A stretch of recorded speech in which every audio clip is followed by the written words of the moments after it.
Feature Friday, where we're exploring all the functionality of our Roof Wizard software. Last time we started exploring some of the functions under the Modify Roof banner, and we go Modify Roof, and you've got a whole bunch of functions there that automatically create various types of roof geometry, adding architectural features to your roof. So what I'd like to look at today is the Dutch Gable function. Sounds simple, but let's say we reading the prompts, locate the ridge line. Always pay attention to the prompts, it's telling you what to do.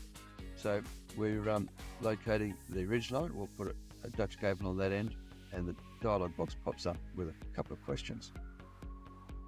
The gable distance from the base of the hip, you'll notice down here that line is flashing, that's the base of the hip is flashing at us, and that number has been calculated to be exactly halfway up the roof.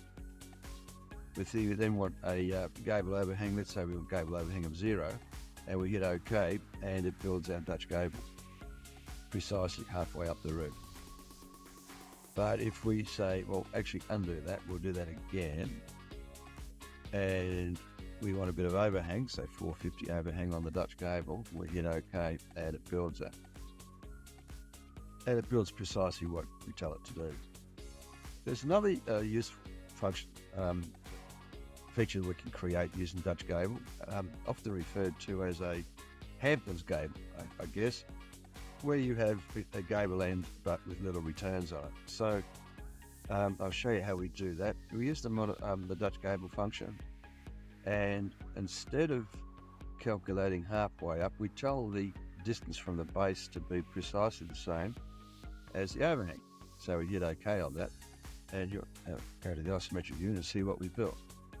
So that's something we've seen a few times, and then this can also be used to create the so-called returns there. So Modify Roof Cutout. I'm going to digitize the cutout, selecting the planes to cut. We hit OK, and I'm just going to do it freehand, but you would use more precise measurements perhaps. So close square on that. Now select the plane to cut. Yeah, we select this plane. No, not one.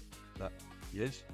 And hit yes, and there we go. It builds these little return ends. Now, they don't look much, and perhaps for some costing purposes you need to worry about it, but the fact is a lot of extra little bits and pieces are required to construct those on the roof, and you should be building them into your quotation. Okay, so top view, back to the top view, Dutch Gable and Dutch Gable with extras. So explore the functionality that's in the software, don't be shy. Typically you do this on a practice model. If you practice on real work, you can waste a lot of time. Yeah, more coming up on Modify Roof and future Feature Friday videos, and look forward to those.